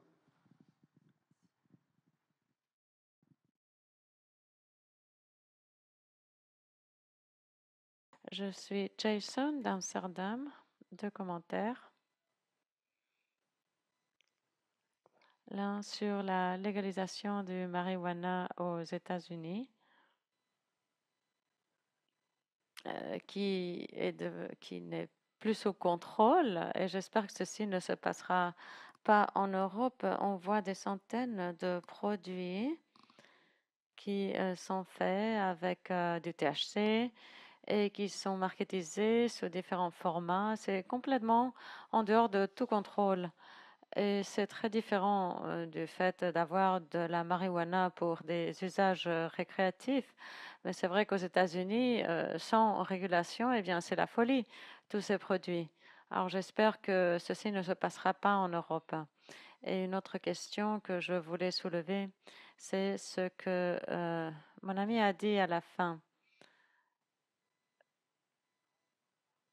Sur le but de la réduction des risques, qui consiste à aider aux usagers à minimiser les dommages associés à l'usage des drogues, ou aider à ce que l'usage chaotique soit un petit peu plus stable, un usage plus stable pour faire que ces usagers puissent participer à la société avec des avis, avec du conseil pour donner un espace sûr d'exploration pour ces personnes. Et pour ceux qui ne peuvent pas réussir, eh bien, pouvoir gérer un usage récréatif et ouvrir l'opportunité d'explorer différents types de traitements et d'options quand cela est nécessaire. Une chose que l'on essaie de faire à Amsterdam, c'est que chacun puisse un petit peu, disons, définir sa propre récupération et tout en gardant la qualité de vie. Il y a beaucoup de choses qui peuvent s'améliorer comme résultat d'une minimisation de ces dommages. Et ces marqueurs souvent viennent à manquer dans les centres de traitement qui ne contemplent que l'abstinence comme possibilité. Mais on peut gérer les choses autrement et de façon réussie. Et il faut noter cela. Et il faut noter donc que cette personne qui agit de cette façon, eh bien, serait un succès. Alors, je pense que c'est intéressant de voir donc la gestion de l'usage des drogues et aussi distinguer, comme je le dis, cet usage non problématique. Oui, c'est plutôt un commentaire. Ces 2 commentaires sur ce que vous disiez sur les États-Unis, effectivement, hein, je crois que j'avais une diapo là-dessus. C'est une offre très abondante, pléthorique et très diversifiée. La tendance récente, là, depuis quelques années, c'est les formes très concentrées de cannabis qui s'appellent maintenant résine vivante, diamant, Donc on voit aussi la démarche marketing de désignation de ces produits pour les rendre attractifs, pour jouer sur l'idée d'être une clientèle sélectionnée un peu, d'avoir accès à des produits de luxe. Et une des tendances, je n'ai pas eu l'occasion d'en parler, mais il y a une vraie segmentation du marché avec des marchés de niche, ce qu'on appelle le cannabis gourmet, par exemple, le cannabis de luxe, qui va être produit en circuit court, qui est vendu très cher, avec l'idée d'avoir un cannabis haut de gamme. Donc voilà, on voit des produits d'entrée de gamme et des produits haut de gamme maintenant. Donc c'est aussi ça, la légalisation à l'américaine, c'est avoir une gamme qui correspond à tous les portefeuilles, tous les types de clientèle pour élargir l'accessibilité au plus grand nombre. Donc voilà, c'est vrai que dans les modèles qui sont développés actuellement dans quelques pays d'Europe, il n'y a pas du tout ce parti pris. C'est vraiment des modèles de distribution en circuit fermé. La démarche commerciale est absente, à ce stade en tout cas. Donc voilà, on est vraiment aux antipodes et souvent le modèle du Colorado en particulier, qui a été le premier, a été pris en contre-exemple dans les réflexions qui ont été menées en Europe sur comment légaliser le cannabis. Est-ce qu'il y a d'autres questions ou d'autres commentaires ou est-ce que la fin est trop pressante?